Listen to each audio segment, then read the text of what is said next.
വേഗം വരുന്നു. വാ വേഗം വാ.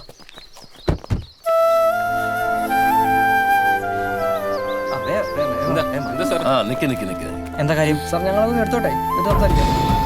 എല്ലാം കൃത്യസമയത്ത് തന്നെ ആരംഭിച്ചിട്ടുണ്ട്. നിങ്ങളും ഷാർപ്പാണ്. മുക്കും മൂല അരിച്ചു പെറുക്കിക്കൊള്ളണം. വൈദ്യനെ വലിച്ചഴച്ചിറക്കി കൊണ്ടുവരുമ്പോ അതൊക്കെ ചാനലിൽ തിളങ്ങി നിൽക്കണം. ഇന്നത്തെ ന്യൂസ് അവരോടെ സുകുമാരൻ വൈദ്യൻ ഇല്ലാണ്ടാവണം. ഇയാള് മാത്രമല്ല, ഇയാളെ പോലുള്ള എല്ലാരും. സാറൊന്ന് മാറി.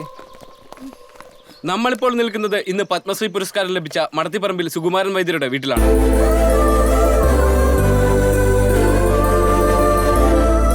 ചികിത്സാ രംഗത്തുള്ള സംഭാവനയ്ക്ക് കേരളത്തിലേക്ക് വീണ്ടും പത്മശ്രീ എത്തുകയാണ്. ഇതിൽ നമുക്ക് അഭിമാനിക്കാം. ഈ അവസരത്തിൽ അങ്ങേക്ക് എന്താണ് പറയാനുള്ളത്? അത് സന്തോഷം. ഇത് എനിക്ക് മാത്രം കിട്ടിയ ഒരു അംഗീകാരമായി ഞാൻ ഇതിനെ കാണുന്നില്ല. എന്നെ പോലെയുള്ള എല്ലാ വൈദ്യന്മാർക്കും ഞാൻ ഈ അംഗീകാരം പങ്കുവയ്ക്കുന്നു. ആയുർകാമേയ മാനേന ധർമാർത്ഥ സുഖസാധന ആയുർവേദോപദേശേഷു വിധേയ പരമാധന. ആയുർവേദം രോഗം വരുമ്പോൾ ചികിത്സിക്കാനുള്ളത് മാത്രമല്ല, രോഗം വരാതെ നോക്കാനുള്ള ഉപാധി കൂടിയാണ്. ഈ പ്രകൃതിയും മനുഷ്യരും ഉള്ള കാലത്തോളം ആയുർവേദവും ഉണ്ടാകും. എന്നെ പോലുള്ള വൈദ്യന്മാരും. എടാ പിള്ളേരെ, കുറച്ച് കാപ്പിക്കുരും കുറച്ച് കമ്മ്യൂണിസ്റ്റ് പച്ചും കൂടെ അരച്ച് ഉണ്ട ഉണ്ടാക്കി നാട്ടുകാർക്ക് കൊടുത്ത് അങ്ങേര് പത്മശ്രീ അവാർഡ് മേടിച്ചു. ഇപ്പൊ നാട്ടുകാർ മൊത്തം അയാളുടെ കൂടെ. റോക്കറ്റ് വിട്ട പോലെ അല്ലേ അയാളുടെ മാർക്കറ്റ് കൂടിയത്. ഇനി നമുക്ക് രക്ഷയില്ല. പത്മശ്രീ സുകുമാരൻ വൈദ്യർ. എന്റെ മുതലാളി എന്തൊക്കെയായി പറയുന്നത്? ഈ പത്മശ്രീ കിട്ടിയിട്ട് വീട്ടിൽ ഒരു പായസം വെക്കാൻ പോലും അച്ഛൻ സമ്മതിച്ചിട്ടില്ല. പോട്ടെ, അതിനെപ്പറ്റി ഒരു സംസാരം പോലും ഉണ്ടായിട്ടില്ല. അതാ കുഴപ്പം. നിങ്ങളുടെ അച്ഛൻ ഇതൊക്കെ കിട്ടിയിട്ട് എന്താടാ കാര്യം? നാലാൾ അറിയണ്ടേ? ഉദാഹരണത്തിന് ഈ പത്മശ്രീ എനിക്കാ കിട്ടിയെങ്കിൽ ഐക്കരക്കോണത്ത് മാത്രമല്ല ഈ ലോകം മുഴുവൻ ഞാൻ എന്റെ ഫ്ലക്സ് കെട്ടി തൂക്കിയാനെ. അറിയാവോ? പത്മശ്രീ ലാലപ്പൻ കളിച്ചു. ഫേസ്ബുക്ക്, വാട്സപ്പ് എല്ലാത്തിനും നിറഞ്ഞു നിന്നാണ് ഞാൻ. എടാ, ജീവിക്കാൻ അറിയണം. അറിയോ? അച്ഛനോ ഇങ്ങനെയായി.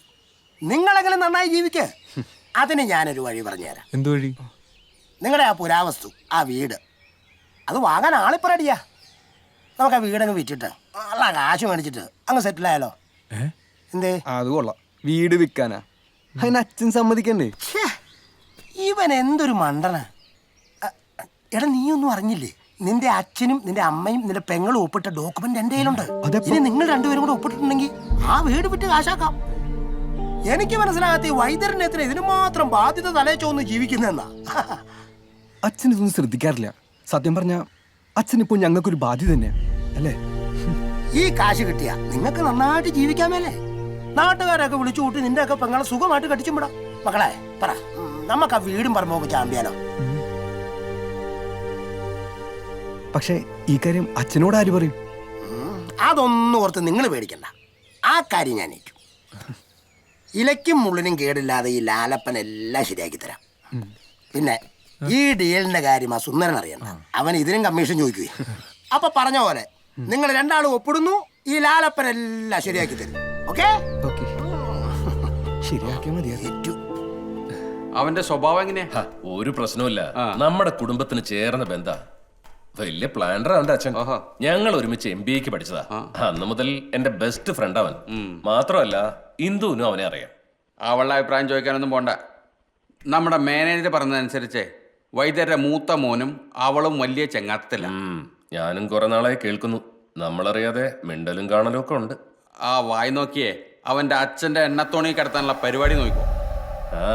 അതൊക്കെ ഞാൻ പ്ലാൻ ചെയ്യുന്നുണ്ട്. ഏതായാലും അവളുടെ കല്യാണം ഇനി വൈകിക്കണ്ട. നീ ആ ചെറുക്കൻ്റെ വീട്ടുകാരോടൊന്ന് സംസാരിക്കും. ഒന്നും പറഞ്ഞില്ല. ഇത് വല്ലതും നടക്കൂ. എനിക്കൊന്നും മനസ്സിലാവുന്നില്ല. താൻ എന്താ പറഞ്ഞു വരുന്നത്? ഇനിയും ഞാൻ തെളിച്ചു പറയണം. എന്നാ കേട്ടോ, നിങ്ങൾ മക്കൾക്കൊരു ബാധ്യതയാ ഇപ്പോ. എന്ത് ബാധ്യതയാ? എന്റെ മക്കൾക്ക് ഞാനൊരു ബാധ്യതയോ? അല്ല, പെണ്ണും പടക്കോടിയില്ലാത്ത എന്റെ ബാധ്യത നിങ്ങളോട് പറയാൻ എനിക്ക് തലയ്ക്ക് വല്ല ഓളമുണ്ട്. നിങ്ങളുടെ മക്കള് പറയുന്ന ഘട്ടം മനുഷ്യനെ തൊലി ഉരിഞ്ഞു പോകും. ഇത്തിരിയാത്തൊരു പെങ്കൊച്ചിനെ ജോലിക്ക് വിട്ടിട്ട് അതിന് കിട്ടുന്ന നക്കാപ്പിച്ചുകൊണ്ട് കഞ്ഞി വെച്ചു. ഞാൻ അത്രയ്ക്കൊന്നും ചിന്തിച്ചിട്ടില്ല. ചിന്തിക്കണം. മക്കളെ കുറിച്ച് ചിന്ത വേണം. അവരുടെ ഭാവിയെ കുറിച്ച് അവരുടെ കല്യാണത്തെ കുറിച്ച് ഒരിക്കലെങ്കിലും നിങ്ങൾ ആലോചിച്ചിട്ടുണ്ടോ? പറയേ. എപ്പോ നോക്കിയാലും കുറെ കാടും വെള്ളം തിളപ്പിച്ചിട്ട് തിരുമുക, പിഴിയുക, ഒഴിയുക. മൂത്ത മാനെ കണ്ടോ? എന്റെ സ്പാ സെന്ററല്ല, അവിടെ മസാജും തിരുമൊക്കെയായിട്ട് നല്ല ചുളയും കിട്ടും. അവരതിനാ താല്പര്യം. മതി. ഇനി എനിക്കൊന്നും കേട്ടു നിൽക്കാൻ വയ്യ. ഞാനിപ്പോ എന്ത് ചെയ്യണമെന്നാ പറയണം? ഈ ഇടിഞ്ഞു പൊളിഞ്ഞ വീടും ഈ കാണുന്ന പറമ്പും ആർക്കെങ്കിലും കൊടുത്തിട്ട് അവരൊന്ന് ജീവിക്കാൻ അനുവദിക്കേ. എന്റെ മക്കള് അങ്ങനെ പറഞ്ഞോ? മക്കൾ അങ്ങനെ പറഞ്ഞോന്നോ? അവര് പറഞ്ഞ പോലെ പറഞ്ഞാ വൈദ്യുതി സഹിക്കൂല. പക്ഷെ ഞാൻ എന്റെ കാര്യം പറയാം, എന്റെ കാശപ്പ തരും. അല്ല, അത് പതുക്കെ അടച്ചു തീർത്താ മതി എന്നല്ലേ ലാലപ്പനാന്ന് പറഞ്ഞു. അതപ്പോഴല്ലേ. ഇപ്പൊ എനിക്ക് കുറച്ച് കാശിന്റെ ആവശ്യം വന്നു. കയ്യിലുണ്ടാവോ? അല്ല, അതിപ്പോ അങ്ങനെ പെട്ടെന്ന്. പിന്നെ നിങ്ങളുടെ അറിവിലേക്ക് വേണ്ടൊരു കാര്യം ഞാൻ പറയാം. അന്ന് നിങ്ങൾ ഒപ്പിട്ട പേപ്പറിലൊക്കെ നിങ്ങളുടെ മക്കളും ഒപ്പിട്ടിട്ടുണ്ട്. വേറെ ഒരു നിവൃത്തിയില്ലെങ്കിൽ ഈ പുരാവസ്തു ആർക്കെങ്കിലും വിറ്റേച്ച് ഞാൻ എന്റെ കാശെടുക്കും. ബാക്കിയുള്ളത് ഈ വരാതെ കൊണ്ട് വെക്കും. പെണ്ണും പിള്ളയ്ക്കോ മക്കൾക്കോ താങ്കൾക്കോ ആർക്ക് വേണമെങ്കിലും എടുക്കാം. ലാലപ്പൻ എന്താ മേടിച്ചോ? അതാ ലാലപ്പുര കേൾക്കണ്ടേ.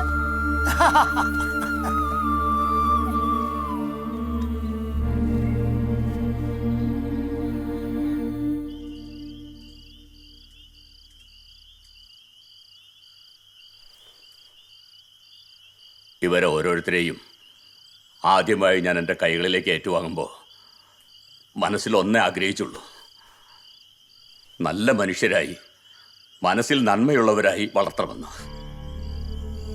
ദേ, ഈ തൊടിയിൽ ഞാൻ നട്ടുവളർത്തിയ ചെടികൾക്കൊപ്പം നിങ്ങൾ ഓടിക്കളിച്ച് നടക്കുമ്പോൾ മനസ്സിന് എന്തൊരു സന്തോഷമായിരുന്നോ അല്ലേ? ആ സന്തോഷത്തിന്റെ തണലിൽ തന്നെയാ ഞാൻ നിങ്ങളെയൊക്കെ വളർത്തിയെടുത്തത്. വലിയ പദവിയിലൊന്നും എത്തിച്ചേരാൻ കഴിഞ്ഞില്ലെങ്കിലും അവർ നാടിനും വീടിനും നന്മയുള്ളവരായി വളരണമെന്ന് ഞാൻ ആശിച്ചു. ഇപ്പൊ എന്താ ഉണ്ടായത്? ഇവരുടെയൊക്കെ ആഗ്രഹങ്ങൾ പലതും നിറവേറ്റാൻ ഒരു അച്ഛനെന്ന നിലയിൽ എനിക്ക് കഴിഞ്ഞിട്ടില്ല. അതെനിക്കറിയാം. എന്നാലും അവരുടെ സ്വാതന്ത്ര്യത്തിലൊന്നും ഞാൻ ഇന്നവരെ കൈകടത്തിയിട്ടില്ല. അവർ പറയുന്നതൊന്നിനും ഞാൻ ഇതുവരെ എതിരും പറഞ്ഞിട്ടില്ല. ഉണ്ടോ? അതുകൊണ്ട് തന്നെയാ ഇവരായിട്ട് ഉണ്ടാക്കി വെച്ച ബാധ്യത തീർക്കാനായിട്ട് ഈ വീടിന്റെ ആധാരം പണയം വെക്കാൻ പൂർണ്ണ മനസ്സോടെ ഞാൻ സമ്മതിച്ചത്. ഞാൻ ഇപ്പൊ എന്റെ മക്കൾക്കൊക്കെ ഒരു ബാധ്യതയായി. എന്തീ പറയുന്നേ? നമ്മുടെ മക്കൾ അങ്ങനൊന്നും ചിന്തിക്കില്ല. പിന്നെ നിങ്ങൾക്കത് വെറുതെ തോന്നുന്നതാ. ഇങ്ങനെ ഇല്ലാത്തതൊന്നും പറയല്ലേ. മതി.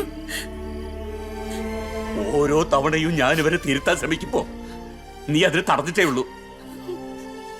മക്കളെ സ്നേഹം കൊണ്ട് മൂടുക മാത്രമല്ല, തെറ്റ് കണ്ടാൽ തിരുത്താനുള്ള ചുമതല കൂടി ഒരു അമ്മയ്ക്കുണ്ടെന്നുള്ള കാര്യം നീ മറന്നുപോയി. എന്താ പറയുന്നത്? ഞങ്ങൾ എന്ത് ചെയ്യുന്ന?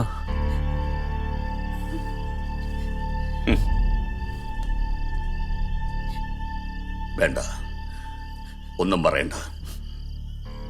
ഞാൻ എല്ലാം അറിഞ്ഞു. ഭീഷ്മരെ പോലെ സ്വച്ഛന്ത മൃത്യു വരിക്കാനൊന്നും ഈ അച്ഛന് കഴിയില്ല. ഈശ്വരൻ നിശ്ചയിച്ച സമയത്തല്ലേ അങ്ങോട്ട് പോകാൻ കഴിയൂ.